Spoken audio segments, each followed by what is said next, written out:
Senhor, adorar e abençoar. Tu és santo. Queridos, uma boa noite a todos e a paz do Senhor.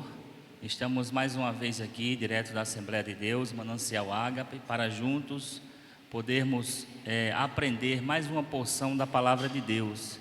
Nessa noite nós vamos aprender um assunto muito importante, muito pertinente aos nossos dias, e nós vamos aprender muita coisa aqui. Então, desde já eu convido você, reúne a família aí, pega teu lápis aí, lápis e caneta na mão. Tem muita referência bíblica aqui hoje, não é? Então nós vamos ver diretamente na Bíblia, na fonte, o que Deus quer falar conosco através dessa lição, hoje à noite. Estamos mais uma vez aqui com o jovem Thalisson. Thalisson, boa noite, a paz do Senhor.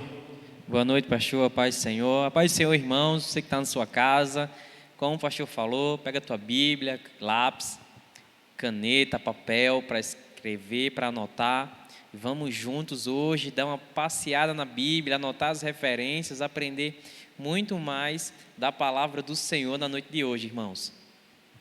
Amém, glória a Deus. Então, aproveita e agradece a Deus, sabe por quê? Porque nós estamos em uma igreja que tem uma boa estrutura, que tem condições de proporcionar isso. Isso é um privilégio, isso é uma honra. Conheço amigos pastores que não têm essa estrutura. E como é que a gente pode ajudar esse povo? Compartilhando. Então compartilha essa videoaula aí, não é? Edifica a vida das pessoas, certo? Tudo que é ministrado aqui está nas Sagradas Escrituras. Então não tenha medo de compartilhar, não tenha vergonha. Compartilha, edifica, evangeliza as pessoas através da palavra de Deus. Queridos, desde já também nós queremos agradecer o carinho, né, de podermos estar mais uma vez, né? Estamos longe, mas estamos perto. Estamos nesse momento dentro das vossas casas. Então fica aqui o nosso muito obrigado. Querido, nós vamos aprender hoje a lição de número 8, que tem por título Comprometidos com a Palavra de Deus. Se você não tem lição, prepara aí lápis e caneta para anotar texto áureo, leitura bíblica em classe, tudo que vai ser falado aqui por nós. Texto áureo: bem-aventurados os que ouvem a palavra de Deus e aguardam. Lucas 11, 28. A verdade prática diz o seguinte: a autoridade divina da Bíblia deriva de sua origem em Deus, e por isso só encerra a suprema autoridade das Escrituras como plena e total garantia de infalibilidade, ou seja, ela é infalível. Vamos para a leitura bíblica em classe? A leitura bíblica em classe são em duas cartas ou em duas epístolas. Primeiro você vai abrir aí, ou notar a referência, 2 Timóteo capítulo 2, do verso 14 ao 19, que diz o seguinte: traze essas coisas à memória, ordenando-lhes diante do Senhor que não tenham contendas de palavras, que para nada aproveitam e são para a perversão dos ouvintes. Procura apresentar-te a Deus aprovado, como obreiro que não tem de que se envergonhar, que maneja bem a palavra da verdade.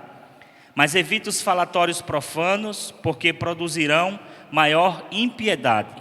E a palavra desses roerá como gangrena, entre os quais são Himeneu e Fileto, os quais se desviaram da fé, ou da verdade, dizendo que a ressurreição era já feita, e perverteram a fé de alguns. Todavia, o fundamento de Deus fica firme, tendo este selo: o Senhor conhece os que são seus, e qualquer que profere o nome de Cristo aparta-se da iniquidade. A outra carta ou epístola é 2 Pedro, capítulo 1, verso 20 e 21. Sabendo primeiramente isto, que nenhuma profecia da Escritura é de particular interpretação, porque a profecia nunca foi produzida por vontade de homem algum, mas os homens santos de Deus falaram, inspirados pelo Espírito Santo. Certo? Perceba que na leitura bíblica em classe, não é? Já estava existindo aqui um problema que Paulo foi preciso corrigir, não é? Dois camaradas chamados Himeneu e Fileto, o texto é claro, o texto sagrado diz que eles se desviaram da verdade, não é? E começaram a persuadir pessoas, e conseguiu perverter muitas pessoas, ou seja, desviar do caminho da verdade.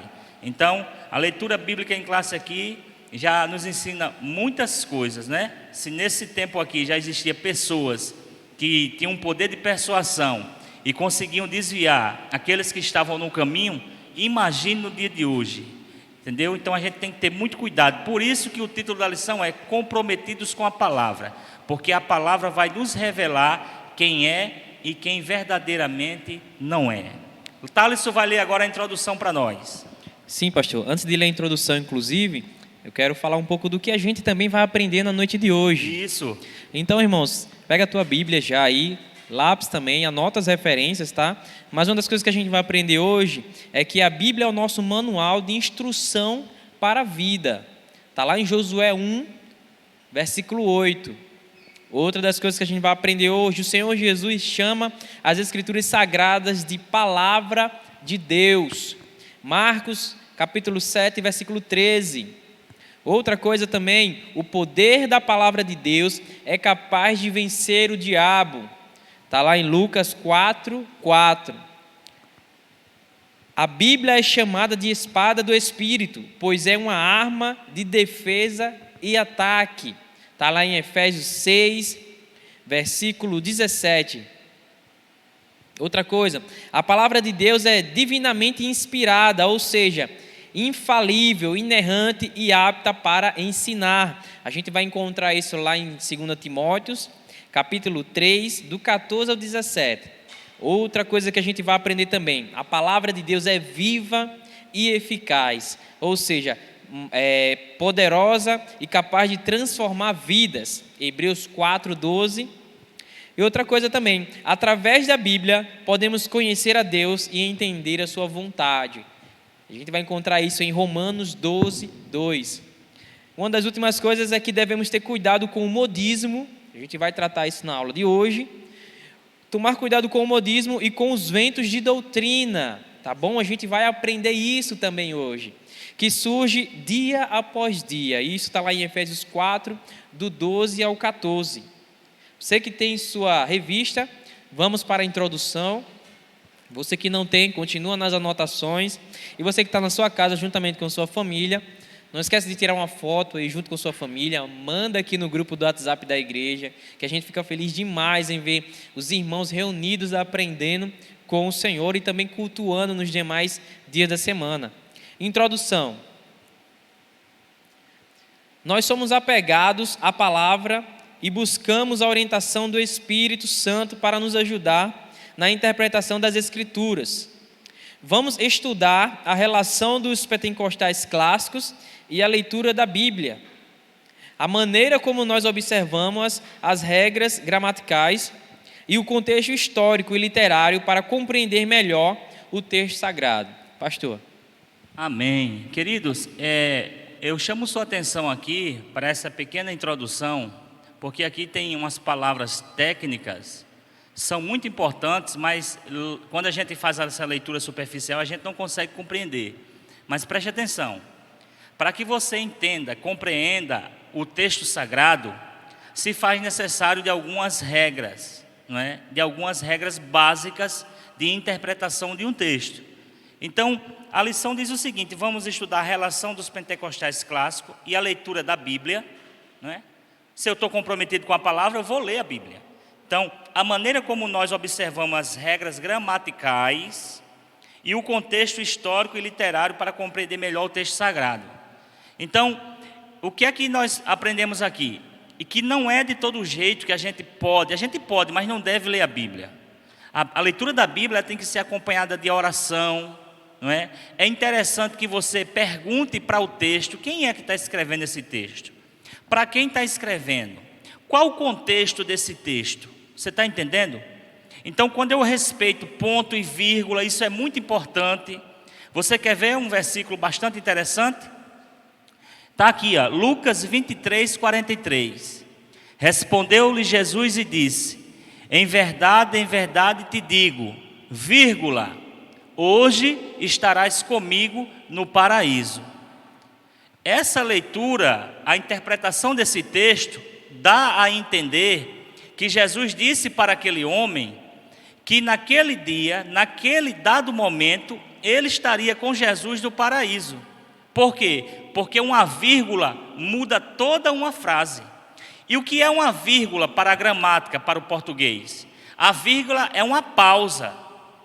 Nela, pausa. Antes dela é a construção de uma frase, de um pensamento e de uma sentença. Depois dela, continua a frase, a sentença ou o pensamento. Então, essa vírgula que nós temos nas versões bíblicas que chega à nossa mão, por exemplo, eu tenho aqui no aplicativo da Bíblia, não é?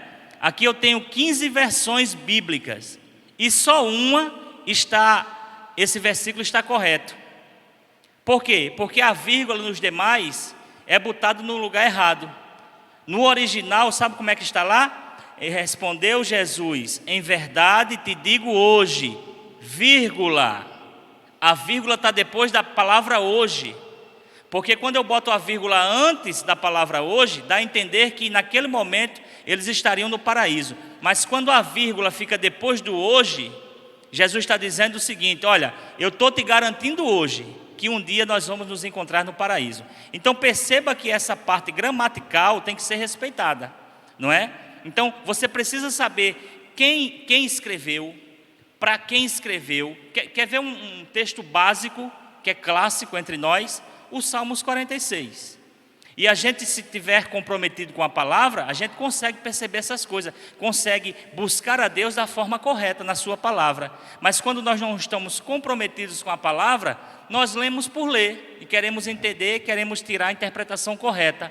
Então, o Salmos 46, se eu perguntar para você, quem escreveu o Salmo 46? Com certeza, 8 entre 10 pessoas vai dizer o salmista Davi. Mas o Salmos 46 não é do salmista Davi. O Salmos 46 é dos filhos de Coré. Então, quem escreveu o Salmo 46? Os filhos de Coré, Thales. Para quem eles escreveram?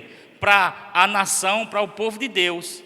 Qual era o contexto do Salmo 46? Eles estavam vivendo um momento de crise. Uma nação mais forte, mais poderosa do que eles, ameaçou invadir a cidade.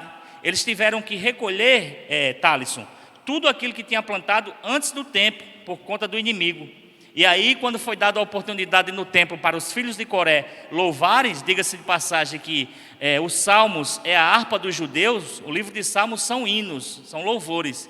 Então, quando foi dada a oportunidade aos filhos de Coré, eles louvaram o hino ou o Salmos 46. Por isso que começa dizendo assim, ó, a cidade cercada, eles não sabiam o que fazer, parece um momento que nós estamos vivendo, né? Aí eles começam assim, ó, Deus é o nosso refúgio e fortaleza, socorro bem presente na angústia. No verso 5 eles vão dizer assim, ó, Deus está no meio da cidade, ela não será abalada. E por 2 vezes Deus vai dizer, no verso 7, se não me falha a memória, e no verso 10, aquietai-vos e sabeis que eu sou Deus. Então, toda leitura bíblica, ela tem regras de leitura. Você não pode ir para o texto de toda forma, preocupado, ansioso, não. Você tem que ter um tempo para ler, você tem que orar, você tem que pedir ao Espírito Santo que lhe acompanhe nessa leitura, porque só assim você será bem sucedido. E a Bíblia, meu irmão, a Bíblia é o nosso livro de regra, fé e prática. Então, a Bíblia, ela tem resposta para tudo.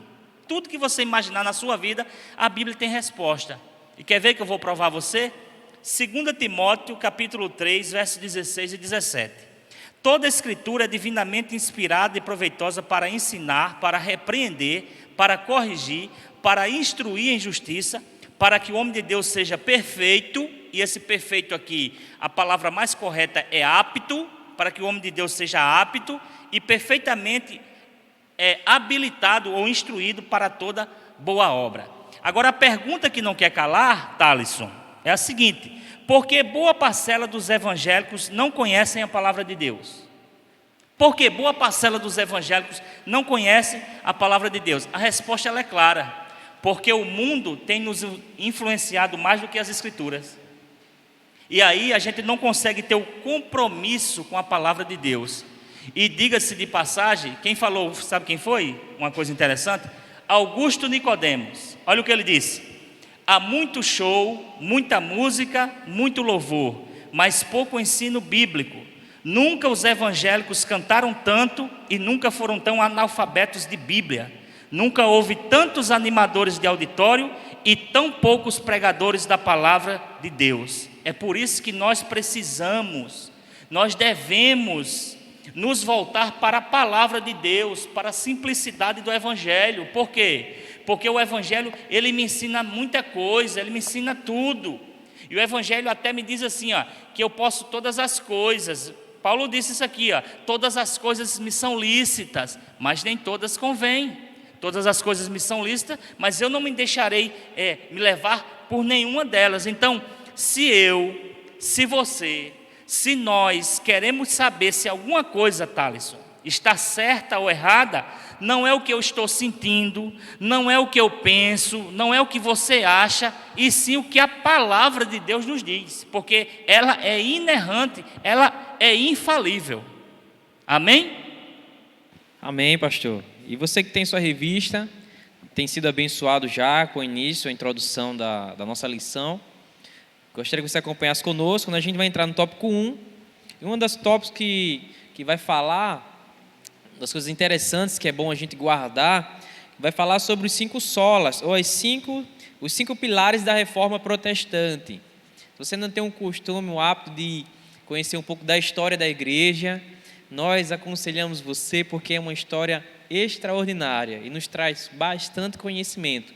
Então, no tópico 1 vai estar falando a respeito dos 5 pilares da reforma protestante, que são, se alguém lhe perguntar ou você quiser também pesquisar mais sobre isso, você pode ficar à vontade, após a aula você pesquisa o que são os 5 pilares da reforma protestante, e a gente vai passar aqui quais são esses 5, que é o sola fide, somente a fé, sola escritura, somente a escritura, solos Cristo, somente Cristo, sola gratia, somente a graça, e soli Deo glória, glória somente a Deus. Hoje a gente vai focar, vai canalizar apenas na sola escritura, somente a escritura, que é justamente o tema da aula de hoje.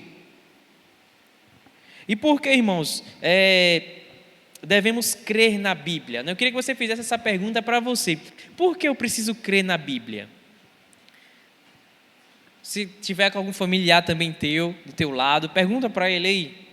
Por que nós precisamos crer na Bíblia? Por que devemos crer na palavra de Deus? E eu queria, através do próprio texto bíblico, né, que a gente vai ler junto, tá bom? Já abre tua Bíblia então, para a gente responder isso junto, a gente aprender isso junto, que a gente vai ver isso lá em Salmos 119, está no verso 140 e o 142, que diz assim: a tua palavra é muito pura, portanto, o teu servo a ama. Pequeno sou e desprezado, porém não me esqueço dos teus mandamentos. A tua justiça é a justiça eterna, e a tua lei é a verdade. Por quê? Porque a palavra ela é inerrante, irmãos. Por isso que devemos crer na Bíblia, porque ela é inerrante. Outra coisa, porque ela é a nossa bússola. Por isso que devemos crer nela. Vamos ver lá em Isaías 30, versículo 21. Abre a sua Bíblia onde você está agora. Isaías 30, versículo 21.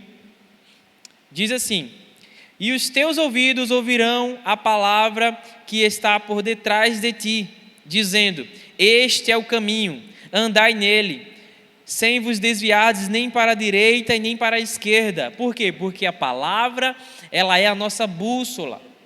Outra coisa, porque ela é nosso guia. Salmo 119, 11: escondi a tua palavra no meu coração, para não pecar contra ti. Porque também, irmãos, precisamos e devemos crer na Bíblia, porque ela é, como está escrito nos Salmos 119, verso 105: lâmpada para os meus pés é a tua palavra, e luz para o meu caminho. Salmos 119, verso 105. Então, por isso que nós precisamos crer na Bíblia. Por isso que nós devemos acreditar no que a Bíblia diz. Por quê? Porque ela é inerrante, porque ela é nossa bússola, porque ela é nosso guia, ela é lâmpada para os nossos pés, é a palavra do Senhor, e luz para o nosso caminho. Pastor. Glória a Deus. Então está aí alguns versículos comprovando o porquê devemos crer na Bíblia, não é? Ela é inerrante, é bússola, é guia e é como está escrito no Salmo, né? Lâmpada para os nossos pés e luz para o nosso caminho. Então, a palavra de Deus, irmãos, ela é direcionamento, ela é estrutura, ela é tudo para a nossa vida. Então, tem muito mais coisa, tá? É porque o tempo não dá. Mas vamos para o subtópico 2. Bom, o subtópico 2, bem rapidinho, ele vai falar só acerca do cânon aberto e do cânon fechado. Nós já vimos isso em outras aulas, né? Os irmãos sabem que existem os livros canônicos, não é? Foram aqueles livros que foram reconhecidos como inspirados por Deus, ou seja, é a nossa Bíblia. Existem os livros não canônicos. Porém, o subtópico 2 fala o seguinte, que existe um grupo de pessoas que acreditam e ensinam que a Bíblia não foi fechada, ou seja, o cânon sagrado não foi fechada. E para esse grupo, né, de pessoas, existe ainda pessoas que são inspiradas, né, e escrevem baseadas na inspiração divina. Então, para esse grupo de pessoas, hoje em dia, ainda existem pessoas, né, que são inspiradas por Deus para trazer, por exemplo, uma revelação extra da parte de Deus. Mas preste atenção, o cânon sagrado, ele se fecha no livro de Apocalipse. Ou seja, ninguém teve ou terá uma revelação de tom, caráter ou cunho universal para guiar a igreja. Não, porque o cânon foi sagrado, o cânon foi fechado lá em Apocalipse. E aí a gente tem que ter muito cuidado com essas revelações extraordinárias, né, de cunho e caráter, né, universal, tentando guiar a igreja, uma nova revelação. Sabe o que é que me chama a atenção? É que tudo isso está na palavra de Deus. E olha o que é que Paulo disse em 2 Coríntios, capítulo 11, verso 14. Olha só. E não é maravilha, porque o próprio Satanás se transfigura em anjo de luz. Preste atenção onde é que eu quero chegar. Que existem muitas revelações aí hoje em dia extraordinárias. Mas preste atenção, o próprio Satanás se transfigura em anjo de luz. E Paulo, em Gálatas 1,8, olha o que é que ele diz. Mas, ainda que nós mesmos, ou um anjo do céu, vos anuncie outro evangelho, preste atenção nessa frase, outro evangelho, além do que já foi anunciado a vocês, seja considerado anátema, maldito. Está vendo? Mesmo que um anjo desça dos céus e nos anuncie um outro evangelho. E aí tem um grupo de pessoas aí que anda com um livro assim, diz um outro evangelho de Jesus Cristo. Então a gente tem que ter muito cuidado com isso aí, porque o cânon sagrado, ele se fecha com o livro de Apocalipse. Então não existe mais outra revelação extraordinária não, da parte de Deus não. Glória a Deus, irmão. Nós estamos aí finalizando então o subtópico 2 do tópico 1. E eu queria convidar você também a já entrar no subtópico 3. E eu queria fazer uma pergunta a você. Você sabe o que é deísmo? Vamos lá. Se souber, responde aí no comentário. Se não souber, coloca uma interrogação para a gente esclarecer essa dúvida sobre deísmo. E o que seria isso, irmãos? Né? Será que você é deísta, deísmo, ou você é teísta? Isso aí é interessante isso aí, viu? É importante agora a gente pegou, saber. viu? É importante a gente conhecer isso. Por isso que a importância do estudo das Escrituras, para a gente saber em quem a gente crê. Por isso que a gente precisa acreditar, por isso que devemos crer na palavra, porque ela é inerrante, ela não nos confunde, mas a maneira como a gente interpreta muitas das vezes pode nos confundir. Então vamos lá, deísmo é a doutrina que afirma a existência de Deus, mas que Ele está longe de nós e que não se envolve nos assuntos humanos. Aí você para pensar agora no que eu falei, aí pelo que você já entende de Bíblia, você tem uma resolução, realmente é isso? Ou não tem nada a ver? Né? Vou repetir para você mais uma vez, deísmo é a doutrina que afirma a existência de Deus, mas que Ele está muito distante de nós e não se envolve nos assuntos humanos. Mas irmãos, nós que conhecemos a palavra, nós que estamos presentes no culto de doutrina, no culto de crescimento, tanto online na sua casa, mas, ou presencial também, nós sabemos que não é bem assim, que Deus é um Deus de relacionamento. Então, se você, dessa mesma maneira, confirma comigo isso, nós vamos aprender o que nós somos. E nós somos teísta. E o que é isso, Thales? O que é isso, pastor Trajano? Teísta é que cremos que Deus não está longe de nós. Glória a Deus. Ele está interessado no ser humano. E a gente consegue sim compreender isso desde o início das Escrituras, na criação. Quando Deus ele cria o homem, foi justamente para o relacionamento. A palavra de Deus diz que na viração do dia, Deus vinha para conversar com Adão, irmãos. Então Deus é um Deus de relacionamento. Mas eu queria trazer um texto bíblico também, que está em Atos, capítulo 17, versículo 27. Perdão, Atos 17, 17, versículo 27. Que diz assim: para que buscassem ao Senhor, se porventura tateando o pudesse achar, ainda que está longe de nós, porque nele vivemos e nos movemos e existimos, como também alguns dos vossos poetas disseram, pois somos também sua geração. Ou seja, Deus ele nos criou, irmãos, e nos chama até hoje para um relacionamento mais próximo. Então sim, nós somos teístas, porque acreditamos num Deus de relacionamento. Pastor? Glória a Deus. Então, está aí a definição de teísta, né? E deísmo, deísta, né? Você que... vocês são palavras muito parecidas, né? Deísmo e teísmo, né? Deísta e teísta. Mas fica com a letra T, tá? Teísta. Nós cremos num Deus, né? E conseguimos... no nosso dia a dia perceber isso, que Deus é um Deus de relacionamento, não é? Hebreus, por exemplo, Hebreus 11:6 diz que aquele que sem fé é impossível agradar a Deus, de maneira que aquele que se aproxima de Deus, olha, creia que Ele existe, que é galardoador daqueles que o buscam. Então Deus é um Deus que está interessado na causa humana, Ele é um Deus que se relaciona com o ser humano. Você lembra de Adão quando Adão peca? Será que Deus não sabia quando ele disse: Adão, Adão, onde estás?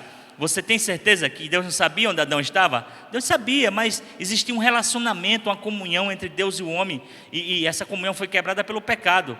Então Deus é um Deus verdadeiramente de relacionamento. Tópico 2, não é isso? Zelo pela doutrina, certo?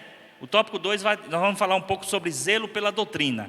E diz o seguinte: o zelo pela doutrina tem ligações com a apologética cristã, certo? Apologética, diga-se de passagem, é um dos módulos ou uma das matérias que se paga no curso teológico.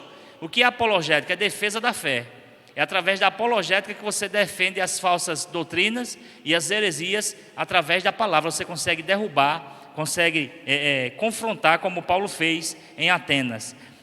Desde muito cedo na história, a igreja percebeu que a Bíblia precisa ser interpretada para que os crentes conheçam melhor o pensamento bíblico e a doutrina da igreja. Os credos e as confissões de fé são documentos produzidos pelas igrejas com esse propósito. Então, o subtópico 1 diz o seguinte: ensino ou instrução. O que é doutrina? Ensino ou instrução. Por isso que se pode definir culto de doutrina, culto de instrução ou culto de ensino. Aí você pode dizer: pastor, mas no Manancial Ágape não tem nenhum desses títulos, é culto de crescimento. Querido, se eu sou instruído, se eu sou doutrinado, se eu sou ensinado, há um crescimento na minha vida, por isso que é culto de crescimento. Você compreendeu agora? Culto de crescimento, porque nós somos instruídos, nós somos ensinados, nós somos doutrinados na quinta-feira pelo nosso pastor Alexandre de Moraes. Então, doutrina não tem nada a ver com o que eu e muitos crentes aprenderam lá no passado, Thales. No passado a gente aprendeu que doutrina tinha a ver com usos e costumes, não é? Eu me recordo que certa vez minha irmã chegou lá em casa e comentava assim que para aparar as pontas do cabelo tinha que pedir permissão ao pastor.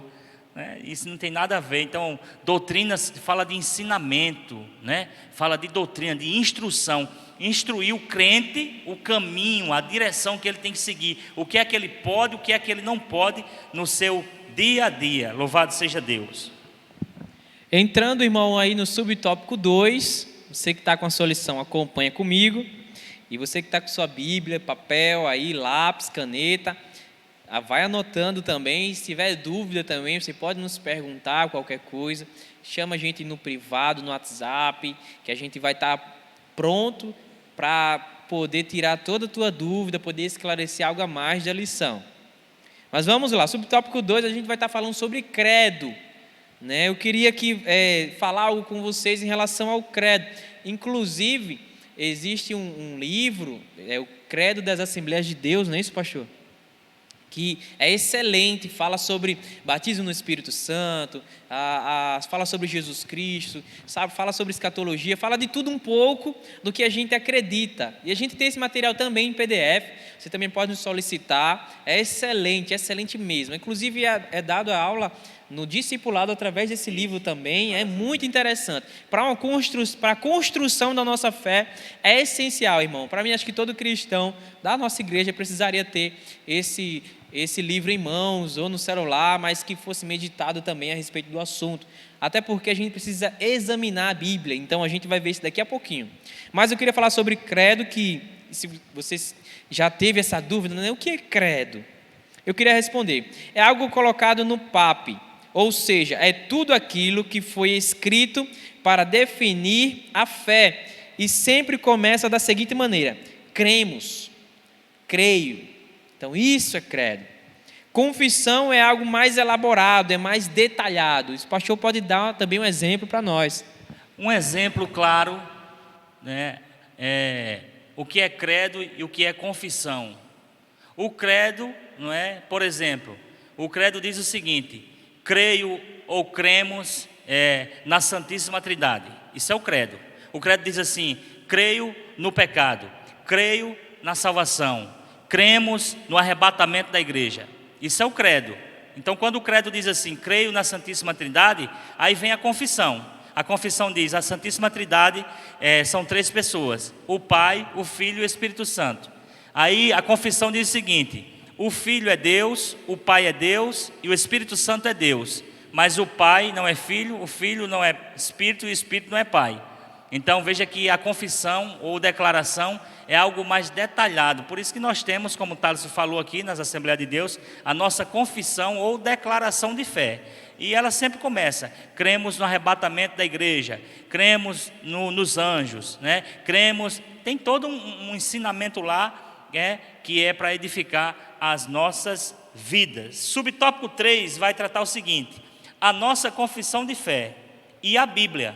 E diz o seguinte, a revista: a nossa confissão de fé não é de autoria particular, tá? Quando a gente cita muito assim, Thales, a declaração de fé, muitas pessoas questionam: vocês estão colocando a declaração de fé acima das Escrituras. Não, querido, para aí um pouquinho. A nossa declaração de fé, ela foi totalmente, 100% tirada das Escrituras. Mas o que é que ela tem de bom para a gente? Ela traz o apanhado de tudo que nós cremos, de uma forma mais compacta, mas de uma forma mais fácil para que você entenda. Então assim, ela não é de autoria particular, pois expressa o pensamento e a vida da igreja. Esse documento é submetido, olha só, às Sagradas Escrituras e estão em conformidade com a Sagrada Escritura. Por isso que é importante examinar a Bíblia. Mas aí eu quero fazer uma pergunta para você agora, não é? Eu vou fazer essa pergunta aqui, está anotada aqui: por que devemos examinar a Bíblia? Jesus não mandou ler, Jesus mandou examinar. Então, por que devemos examinar a Bíblia? Acho que a primeira coisa, pastor, foi porque Jesus mandou. Né? E a gente vai ver, vendo aí? A gente vai ver isso lá em João. Você pode abrir sua Bíblia, João 5,39. Diz assim: examinais as Escrituras, porque vós cuidais ter nelas a vida eterna, e são elas que de mim testificam. Então, são palavras do próprio Jesus, irmão. Você tem noção disso? Olha só, outra coisa. Porque através da Bíblia podemos conhecer a Deus e entender a sua vontade. Então, né, a gente às vezes ora querendo saber a vontade de Deus. Senhor, qual é a tua vontade para a minha vida? E muitas das vezes a resposta está na própria palavra. Muitas das vezes, não sempre, a resposta vai estar na palavra.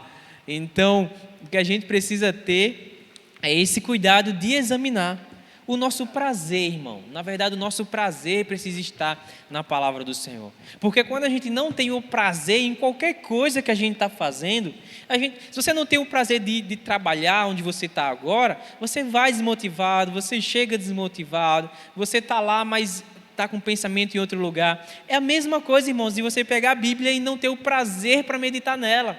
Então você vai fazer isso o mais rápido possível, você não vai examinar, você não vai meditar, você vai fazer algo tradicional e automático. Na verdade é mais automático, é abrir, ler qualquer texto que vir na sua frente, orar, agradecendo e por aí vai. Mas não é assim, irmão. A palavra de Deus, somente através dela a gente vai... Uma das maneiras, na verdade, de conhecer a vontade de Deus é através da palavra de Deus. Conhecer a Deus, irmãos. A gente precisa aprender a palavra de Deus para conhecer mais ao Senhor. Como é que a gente vai adorar a Deus, adorar ao Criador, se a gente não conhece a sua vontade? Então, é por isso que devemos examinar, porque através dela podemos conhecer a Deus e a sua vontade. A gente vai ver isso lá em Romanos 12. Você que está com Bíblia aí, abra comigo, Romanos 12, versículo 2. Se não conseguiu a Bíblia, você vai anotando, tá bom, para conferir. Diz assim: e não sedes conformados com este mundo, mas sedes transformados pela renovação do vosso entendimento, para que experimentais qual seja a boa, agradável e perfeita vontade de Deus. Tá bom? Vamos lá, porque devemos examinar a Bíblia? Porque ela é o alimento para a nossa alma. E somente com o poder da palavra de Deus conseguiremos vencer o diabo. Veja bem, irmãos, a gente vai analisar isso lá em Mateus 4, versículo 4. Ele, porém, respondendo, disse, Jesus mais uma vez, está escrito, não só de pão viverá o homem, mas de toda a palavra que sai da boca de Deus. Então precisamos muito, irmão, nos dedicar mais no conhecimento das Escrituras. Precisamos orar a Deus para que o nosso prazer venha estar na lei do Senhor, em suas Escrituras. Olha só, porque a Bíblia é o espelho da nossa vida. Nós a lemos e ele corrige as imperfeições que existem em nosso caráter. Somente através das Escrituras, irmãos, nós vamos ter o nosso caráter moldado, nós vamos ser cada dia mais parecido com Jesus, somente vamos alcançar a semelhança de Deus, conhecendo, tendo relacionamento. Eu acho incrível, pastor, que quando a gente conhece ou tem algum familiar que é de outro estado, que ele fala diferente, costumes diferentes, e a gente começa a ter proximidade com ele, a gente acaba sendo semelhante a ele. Às vezes a pessoa olha para a gente, tu está falando agora que nem um paulista, olha, tu está agindo que nem fulano e tal, por quê? Porque a convivência gera essa semelhança. A mesma coisa com Jesus, irmãos. Quanto mais próximo dele, quanto mais relacionamento com ele, mais nós vamos ser semelhante a ele. E as pessoas vão olhar para a gente e vão dizer, rapaz, você é uma pessoa diferente. Eu consigo ver isso em você. Existe um brilho nos teus olhos diferente. Olha, se fosse outra pessoa não agiria desse jeito, mas você agiu de uma maneira completamente diferente. Existe algo em você que é diferente. Então isso nos faz semelhantes a Deus. Pastor. Olha aí, pessoal. Você está vendo aí a importância de lermos a Bíblia, de examinarmos, de sermos cristãos comprometidos com a palavra. E deixa eu dizer uma coisa aqui, partindo do pressuposto, do exemplo que Thaleson deu, se você tem um parente paulista, e daqui a pouco você está falando, ô cara, traz isso aí para mim, cara. Então, isso que é isso? Você vai ficando à semelhança daquela pessoa. Então, Thaleson, partindo desse pressuposto, se um cristão hoje, ele não tem a semelhança de Cristo, é porque ele não está comprometido com a palavra de Deus, verdade, com o próprio pastor. Deus. Verdade. Não é verdade? Então vamos para o subtópico 3, para a gente ir encerrando. Tópico 3, na verdade. Cuidado quanto aos modismo. Preste atenção nisso aqui, viu? O nosso cuidado com a doutrina deve ir além do combate aos modismos e servir para defender a nossa fé das seitas e heresias, refutar os erros, tá vendo? A gente tem que confrontar realmente o que está errado, não é? O que as pessoas ensinam errado, refutar os erros que se opõem aos ensinos bíblicos e persuadir, convencer os contradizentes para que eles se convertam ao Evangelho. Devemos fazer o melhor para Deus. Então, aqui a lição está tratando, não é? E nos exorta a ter cuidado com o modismo ou com os modismos. Então, todos nós somos conhecedores de que ano após ano vai surgindo algumas modinhas, não é assim? Então já passou, por exemplo, a lição diz: quem não se lembra do dente de ouro, não é?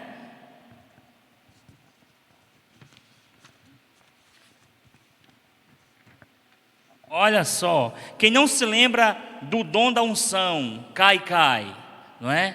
Quando as pessoas passavam o paletó, tocavam em alguém, as pessoas caíam. Do sopro santo, você já pensou? Do G12, a febre dos anjos, quem não lembra, não é? Houve uma época na história da igreja que você chegava para cultuar. Eu mesmo cheguei em uma igreja para ministrar e, meu irmão, as pessoas viam tanto anjo. Era anjo com bandeja, anjo com espada, anjo voando, anjo na porta. E eu disse: meu Deus, tem alguma coisa errada comigo, porque o único anjo que eu estou vendo aqui é o pastor da igreja. Então assim, quem não se lembra dessas modas, irmãos, não é? Tinha também outra aqui, e outras aberrações doutrinárias. Onde estão as pessoas que promoveram isso, não é? Então, o que é modismo? Já que a gente está falando de modismo, é aquilo que está na moda, é aquilo que está em evidência, é aquilo, ou seja, que é a sensação ou a febre do momento, não é? É aquilo que vai voltar a atenção do público cristão justamente para aquilo. Então, por isso que eles vivem sempre inventando moda. Acaba uma, quando ela se cansa, que o povo não dá mais atenção, eles inventam outra, certo? Mas preste atenção numa coisa: a moda passa, meu irmão, porém a palavra de Deus permanece para sempre. Então, a Bíblia é o nosso guia, né? A Bíblia é a nossa bússola, como nós aprendemos aqui. E foi Jesus quem falou em Mateus 24:35: passarão os céus e a terra, mas as minhas palavras não hão de passar. E se eu citasse aqui para vocês, hoje em dia, alguns modismos que nós vemos no meio evangélico, você não fica constrangido, não? Eu notei aqui alguns poucos, viu? Preste atenção. Isso tudo é modismo que as pessoas inventam, quer ver? Vem comigo no glória. Aí você tem que dar glória no culto. Isso é modinha, irmão. Isso não é para a igreja absorver isso, não. Quando o cara falar isso, é para você ficar calado. Constrange ele com o teu silêncio. Olha só, outra modinha, Thales. Se você não der glória, eu vou dar glória no seu lugar. Então pode dar, meu irmão. Eu só vou dar glória quando o Espírito Santo me levar a dar glória, meu irmão. Aleluia. Você está entendendo? Outra modinha: o melhor de Deus ainda está por vir. Meu irmão, o melhor de Deus é Cristo, já veio, meu irmão. Acabe com isso. Essa modinha aí tem massageado o ego de muita gente. Outra: se você tivesse entendido, você já tinha dado glória. Ou seja, ele ministra algo, né, uma palavra motivacional. Aí, como a igreja não deu glória, aí ele diz isso porque é para a igreja dar glória. E eu não dou glória quando o pregador quer, quando o pastor, nem quando ninguém quer. Quando o Espírito Santo me leva, né, naquele momento a dar glória. Outra modinha: você não entendeu, eu vou repetir para você. Não, eu entendi, meu irmão. É porque não é o momento de dar glória. Você está entendendo? Então, tudo isso são modinha. Ó, se tu não der glória agora, eu vou embora. Oxe, pode ir, as portas estão abertas. Tudo moda. Tem mais. Mensagens motivacionais, que isso aí está cheio. Isso é uma febre hoje. Mensagens motivacionais que vão massagear o nosso ego. E cultos centrados na pessoa do homem. Thales, você já escutou, né, alguma dessas modinhas hoje em dia? Já, pastor, já. E assim, a gente precisa tomar bastante vigilância, né? Porque nós não vivemos por moda, nós vivemos pela fé, irmãos. Então, aquilo que é firmado na palavra, a gente acredita, né? E embora suba um ministro, ou a gente possa ver na internet e tudo mais, a gente respeita, mas a gente também não entra na onda, também não é assim. A gente precisa analisar. A gente está falando aqui sobre analisar, a gente está falando sobre examinar, né, pastor? A palavra, examinar o que está sendo, porque você está consumindo. Do mesmo jeito que a fé ela vem pelo ouvir, a mesma coisa, irmãos. Como eu posso dizer? A fé vem pelo ouvir, mas a mesma coisa, a incredulidade também vem pelo ouvir. O engano. O engano vem pelo ouvir, sabe? E a gente precisa tomar muito cuidado. Por isso que a gente está falando sobre examinar. E a gente precisa tomar muito cuidado com o modismo. E outra coisa, uma pergunta que eu queria fazer ao pastor também, se ele me permitir. Por que devemos ter cuidado com o modismo e com os ventos de doutrinas que surgem dia após dia, né? O senhor já trouxe alguns exemplos, mas o porquê disso, pastor? Nós devemos ter cuidado com esse modismo que surge, com esses ventos de doutrinas, ou seja, coisas que são antibíblicas, porque o único objetivo do modismo e das falsas doutrinas é nos embaraçar e nos distanciar da presença de Deus. E eu quero trazer uma referência para você aí, nota aí, Efésios capítulo 4, verso 12 ao 14, que diz o seguinte: querendo o aperfeiçoamento dos santos para a obra do ministério, para a edificação do corpo de Cristo, até que todos cheguemos à unidade da fé e ao conhecimento do Filho de Deus, a homem perfeito, apto, à medida da estatura completa de Cristo. Presta atenção agora. Para que não sejamos mais meninos inconstantes. Então, olha o perigo do modismo. Porque o modismo, ele me faz como menino. Menino, se você chamar ele para ir para cá, ele vai, chamar para ir para lá, engana com bombons, engana com a pipoca. Então, o modismo e as falsas doutrinas fazem isso com o crente que não tem compromisso com a palavra. Então, para que não sejamos mais meninos inconstantes, levados em roda por todo o vento de doutrina, pelo engano dos homens, olha só, engano dos homens, e que com astúcia enganam fraudulosamente, certo? Eu quero dar outra referência para você. Tito capítulo 1, verso 9. Retendo firme a fiel palavra, que é conforme a doutrina, né? Conforme a instrução, o ensinamento, para que seja poderoso, tanto para advertir com a sã doutrina, como para convencer os contradizentes. Então, se você for comprometido com a palavra, ainda que surja uma falsa doutrina, uma heresia, não é? Modismo, através da palavra nós vamos confrontar e as pessoas vão ser convencidas de que a palavra de Deus é quem vai prevalecer no coração dele e no coração dela. Louvado seja Deus. Subtópico 2 e 3, né, Thales? Subtópico 2 e 3. Então, aqui nós vamos fazer um apanhado desse subtópico 2 e 3, certo? Porque diz assim, o subtópico 2, Thales: procura apresentar-te a Deus aprovado. Então, a lição está dizendo, esta qualificação vem do Espírito de Deus. Então, não é, Thales, uma qualificação secular. Não é se você é um advogado, é um médico, não. Essa procura apresentar-te a Deus aprovado, isso é uma qualificação do Espírito. Então, eu tenho que me apresentar a Deus aprovado, ou seja, disposto, disponível. Você está entendendo? Aí o Espírito Santo trabalha na minha vida.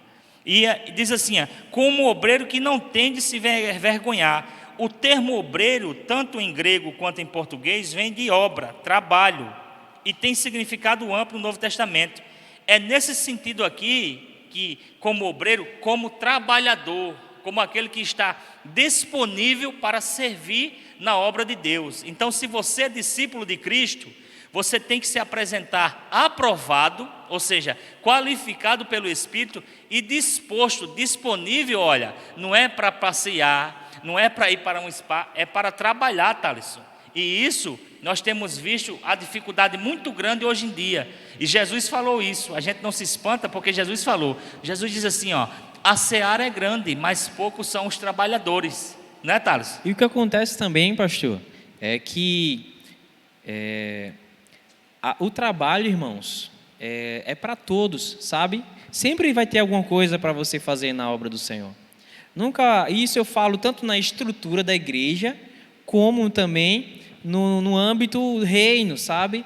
Então, assim, não é porque eu ministro na igreja, que eu sou um ministro, Um exemplo, que eu não possa servir ao Senhor na recepção da igreja, né? Falando de maneira estrutural agora de igreja, né? Não é porque eu faço parte da mídia que eu não posso lavar um banheiro. Então, assim, somos um corpo, sabe? E cada um, muitas das vezes, consegue trabalhar em mais de uma área.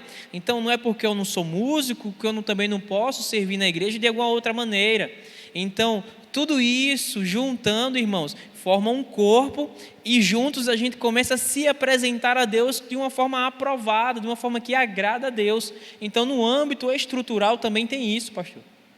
É verdade. Então, assim, não tem nada que um obreiro, um ministro, não tem nenhum trabalho aqui que seja considerado indigno.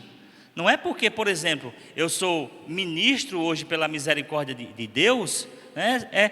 Por esses dias aqui eu estava na igreja tirando escala, Thales, e o pastor chegou aqui e disse: pastor Francinaldo, eu tenho um trabalho para o senhor. Eu disse: vamos lá. Ele disse: eu preciso trocar as fitas, né? Essas fitas, né, do extintor e as fitas ali antiderrapante da escada, porque vai ter visita do corpo de bombeiros. Eu disse: pois não, vamos aqui. Meti o sarrafo para cima no instante. Irmão, eu conheço pessoas, obreiro, um diácono, um presbítero, se você pedir para ele fazer um serviço desse, tá, ele se considera indigno, ele se considera aquilo como uma ofensa. Irmãos, nós estamos na seara de Cristo, todos aqui são trabalhadores, um tem uma especialidade, outro tem outra, tem irmãos que tem mais de uma, né? Ele se adapta a vários trabalhos na igreja, mas nada que eu não possa varrer, nada que eu não possa limpar umas cadeiras, porque eu sou pastor. Sim, meu filho, antes de ser pastor, eu sou servo. Então, se eu sou aprovado pelo Espírito Santo de Deus, eu sou aprovado para o trabalho, para servir a igreja de Deus enquanto nós estivermos aqui, né? Subtópico 4, Thaleson.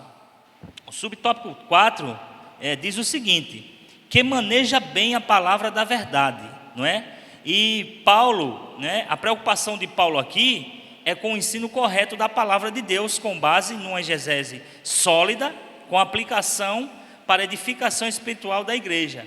Então, quando Paulo diz assim, olha, o obreiro ele deve manejar bem a palavra da verdade, e diga-se de passagem que quando fala da instituição de diáconos, presbíteros, ministros, em 1 Timóteo capítulo 3, guarde isso aqui, hein? A partir de diáconos devem ser aptos para ensinar. Talvez você diga assim: pastor, eu não sei ensinar, com a mesma eloquência do pastor Trajano, com o mesmo conhecimento. Não, talvez não, mas você tem que ser. Se você é diácono, presbítero, evangelista, você tem que ser sim apto para ensinar pela palavra de Deus. Você está entendendo? Tem que ser. É um dos requisitos que pede lá. Então, se tratando de ensino correto, Thales, se tratando de um ensino correto, que Paulo aqui, ele procurou conservar isso aqui, não é? Uma exegese correta do texto, uma interpretação correta para fazer uma aplicação na vida dos crentes, né? Você sabe que a gente lê o texto, interpreta o texto e depois aplica na nossa vida, não é? Então, por que a leitura da Bíblia deve e tem que ser uma de nossas prioridades, Thales? A gente vai responder isso novamente com mais Bíblia, pastor. Não há nada mais importante do que o que a gente está falando aqui referente às Escrituras. Então, acompanha comigo aí Salmos 1. Onde você está, se você puder já abrir sua Bíblia.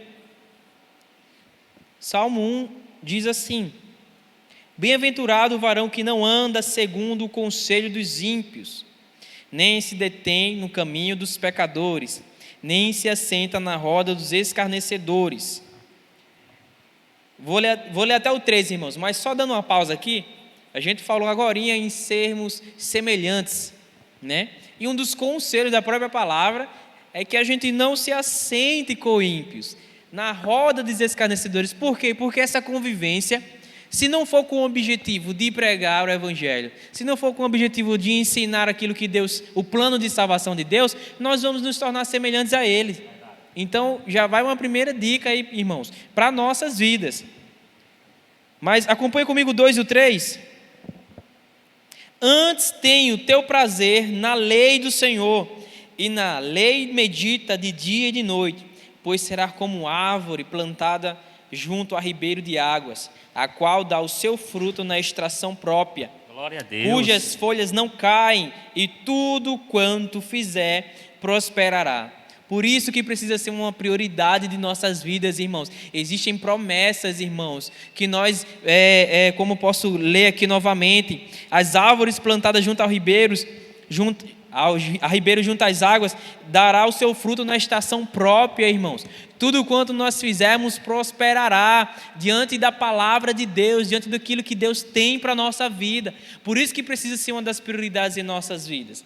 Outra coisa, Josué 1, versículo 8, abra comigo. Está aqui já. Já está aí? Eu já vou ler aqui. Pronto. Não é?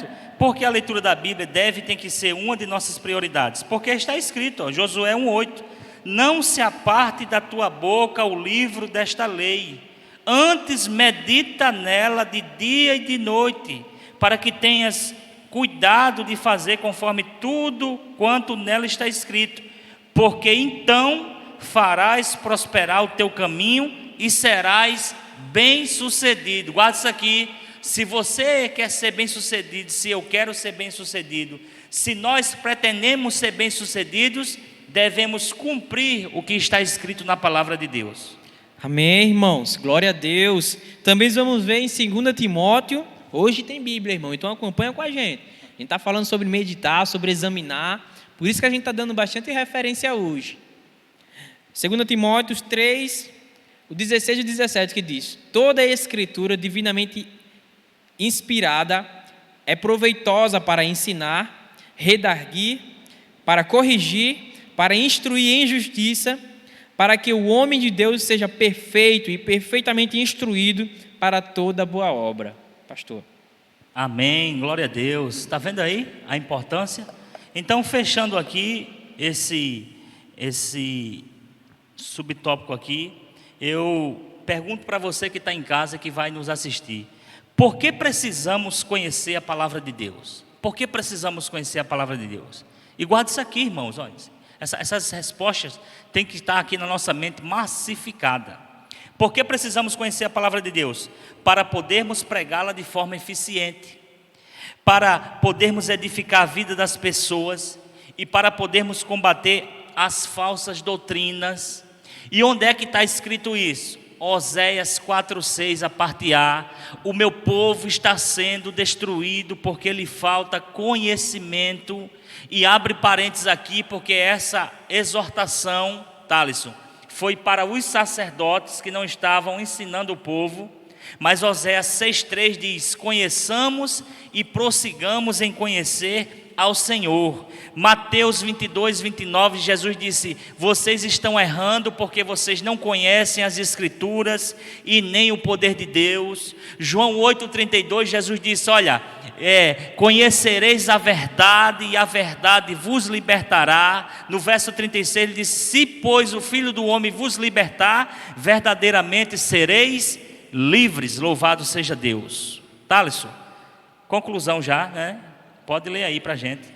Amém, irmãos. Você tem sido edificado através dessa revista? Eu creio que sim.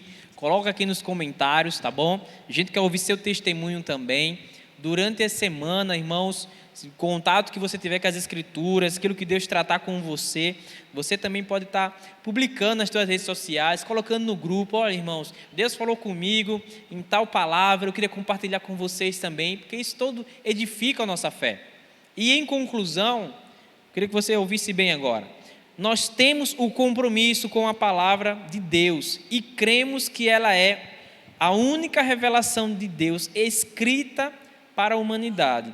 Diante disso, fica claro que nenhuma outra literatura exerce autoridade sobre nossas vidas, somente a Bíblia Sagrada, a palavra de Deus.